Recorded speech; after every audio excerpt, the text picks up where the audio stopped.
سلام، خوش اومدید به کانال نیلو هندیکرافت. امروز میخوام براتون بابا نوئل درست کنم. اول از همه از پاش شروع میکنم. به 2 تا لوله سیلیکون احتیاج داریم که ضخیم هستش و محکم، و به نمد قرمز احتیاج داریم. این 2 تا لوله سیلیکون رو با نمد کاورش میکنیم اول کار. برای کاور کردن پای بابا نوئلمون ما این نمد رو به صورت لوله‌ای و سفت و تنگ کاور نمی کنیم. این باید تقریبا ببینیم به این حالت باشه که آزاد باشه، یعنی از این قسمت ما همه رو چسب میزنیم، این قسمت رو چسب میزنیم که بهتون میگم برای چی. پس به این حالت کاورش نمی کنیم.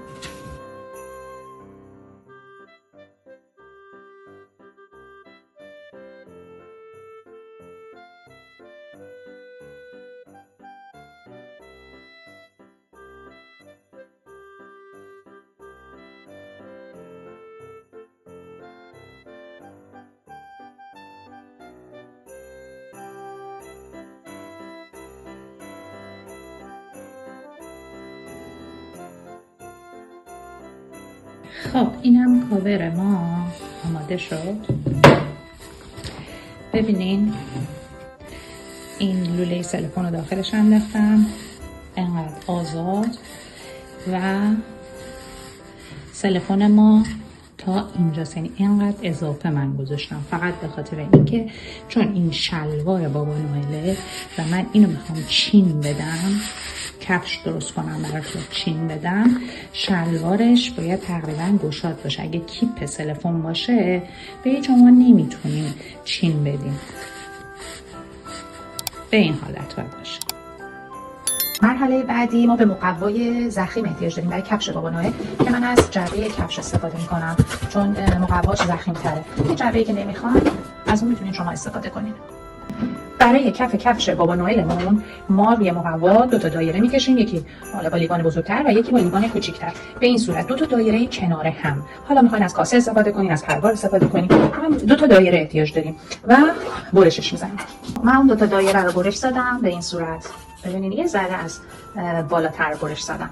این تومانه کفی کفش استفاده میکنم. یه دونه دیگرم خود همین گذاشتم و برش زدم. 2 تا بطری نوشابه احتیاج داریم. حالا نوشابه 2 هرچی، به انتهای بطری احتیاج داریم که 2 تا برش زدم به این صورت و روی دایره بزرگترمون فیکسش میکنم به این حالت. با چسب حرارتی این 2 تا رو میچسبونم.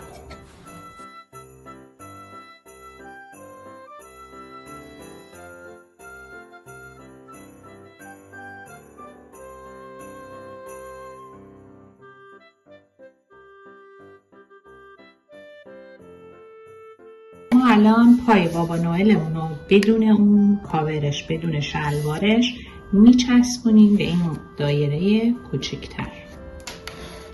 یه ذره فاصله میذاریم و فیکسش میکنیم با چسب حرارتی.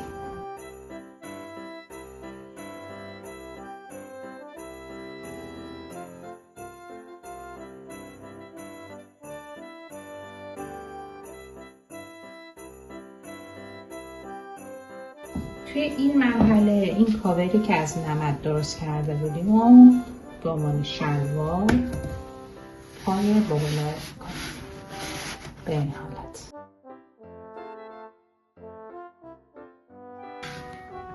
به این حالت این قسمت بالایی و ما این نمد رو میچسبونیم به حالت چین خورده، میچسبونیم که فیکس بشه. در عین حال شلوارش چین خورده.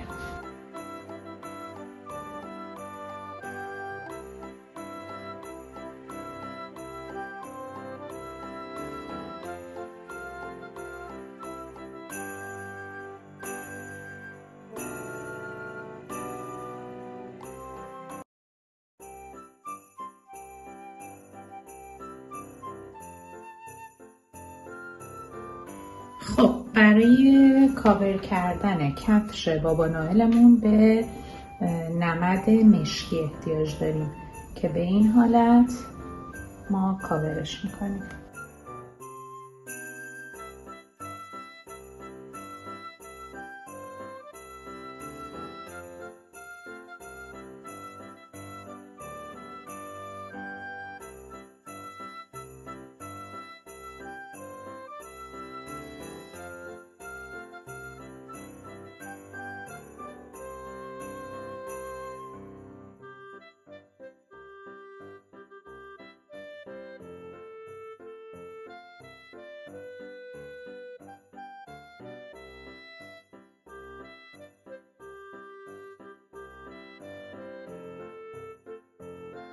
خب نگران این قسمت ها نباشین که پارچه نرسید یا نمدمون نرسید، چون این قسمت با نمد سفید یا خز سفید کاور داده میشه و این قسمت ها هم تزیین میشه. برای دور کفش بابا نوئلمون از خز استفاده میکنیم.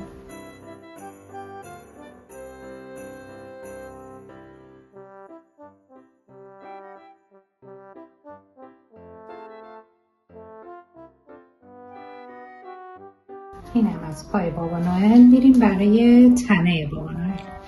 برای تنه بابا نوئلمون من از ظرف مایع لباسشویی استفاده کردم. به این حالت که دو پا رو باید چسب بزنیم به این ظرف مایع لباسشویی.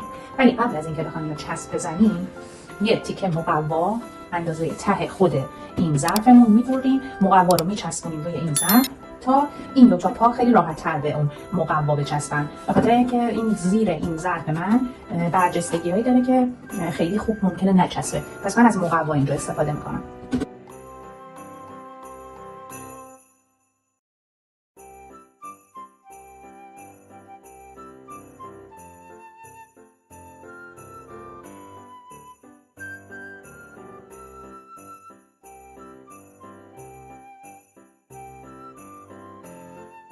برای لباس بابا نوئلمون هم باز به نمد قرمز احتیاج داریم و از این قسمت تا این قسمت رو ما دورش رو کاور نمد قرمز میکشیم. فقط از این قسمت تا انتها، یعنی بلندتر نمیگیریم یا این قسمت رو اصلا کاری نداریم. برای چسبوندنش ببینین این دو سری که حالا روی هم دیگه میفته، حالا کم و زیادش فرق نمیکنه. باید قسمت جلو، یعنی رو شکم بابا نوئل باشه، این قسمتی که روی هم دیگه میمونن.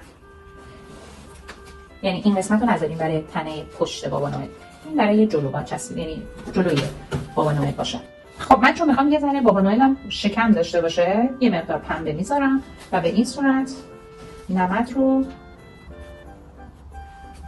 روی هم دیگه میذارم و چسب میزنم. این قسمت چسب میخوره. باز هم نگران این قسمت پایین نباشید، به خاطر اینکه این قسمت هم خز کار میشه یا نمد سفید. به این صورت چسب میخوره. حالا میریم برای دستای بابا نوئل. برای دست بابا نوئلمون ما از این لوله های دستمال کاغذی استفاده میکنیم، از این بزرگا استفاده میکنیم.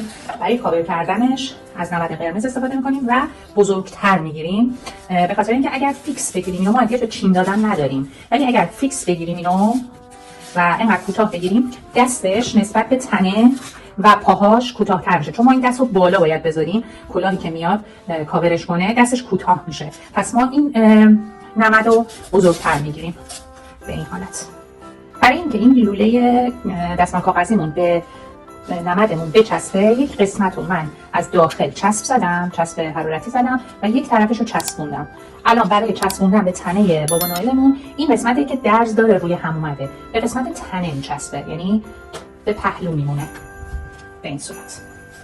خب فعلا دست رو همینجوری چسبونیم تا بخوایم به قسمت کلاه و سر بابا نوئل برسیم.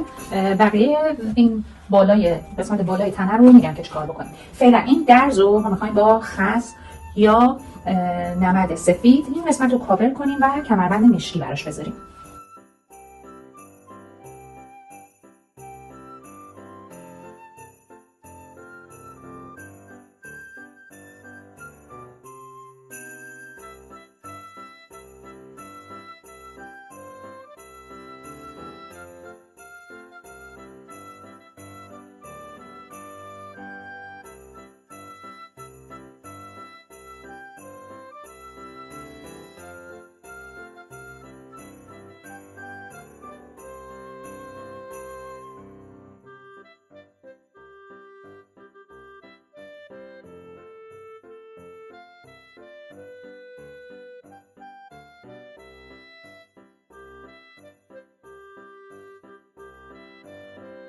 خب من از فوم طلایی استفاده کردم، یه تیکه مربع بریدم و داخلش رو در آوردم.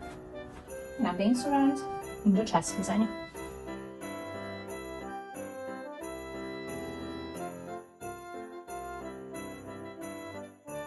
برای قسمت انگشت ها یا این قسمت مچ دست و خود دست بابا نوئل از جوراب پاریزین رنگ، حالا رنگ پا رنگ کرم استفاده میکنیم. این جوراب پاریزین رو من یه قسمتش رو بریدم، بعد پنبه پر کردم. هم میتونید این قسمت ها رو چسب بزنید، هم میتونید بدوزید و داخل چسب میخوره. نگران این درز هم نباشید، باز خز سفید روی لبه آستین کار میشه. ببینید اینو به این حالت توش پنبه انداختم، داخل آستین میچسبونم.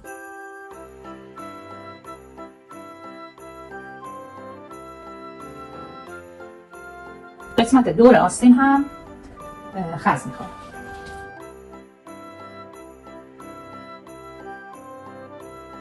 برای سر بابا نوئلمون ما از این کلاه‌ها استفاده میکنیم. هم آمادهش هست، هم میتونه خودتون با نمد قرمز و سفید درستش بکنید.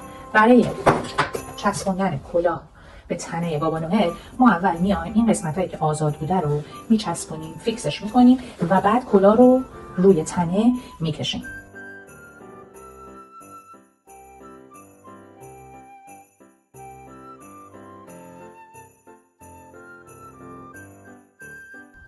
خب بعد از اینکه تقریبا دور یقه رو ما فیکس کردیم، کلاه رو ما سر بابا نوئلمون قرار میدیم. بهتره برای اینکه این کلاه خوش فرم‌تر بمونه توی کلاه رو پرش بکنیم. من داخل کلاه بابا نوئل رو پر کردم و انتهای کلاه رو، این پشت کلاه رو چسبوندم. الان برای صورتش که ما اصلا صورت بابا نوئل نداریم، مشخص نیست، از همون حرکتی که با جوراب پارزین انجام دادیم برای دست‌ها، برای بینی استفاده می‌کنیم و اینجا رو فیکس می‌کنیم، چسب می‌زنیم و از خز حالت مثلثی می‌بریم و برای ریش استفاده می‌کنیم و چسب می‌زنیم. خب بعد اینکه کلاه و بینی بابا نوئل رو ما فیکس کردیم، نوبت میرسه به چسبوندن تنه به پا.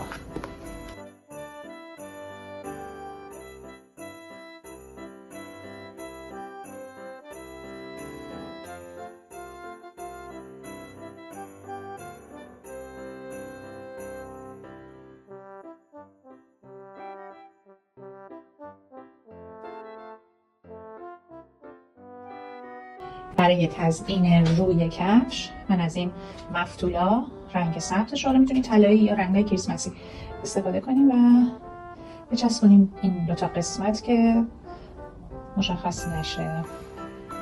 این هم از آموزش امروز. امیدوارم خوشتون اومده باشه.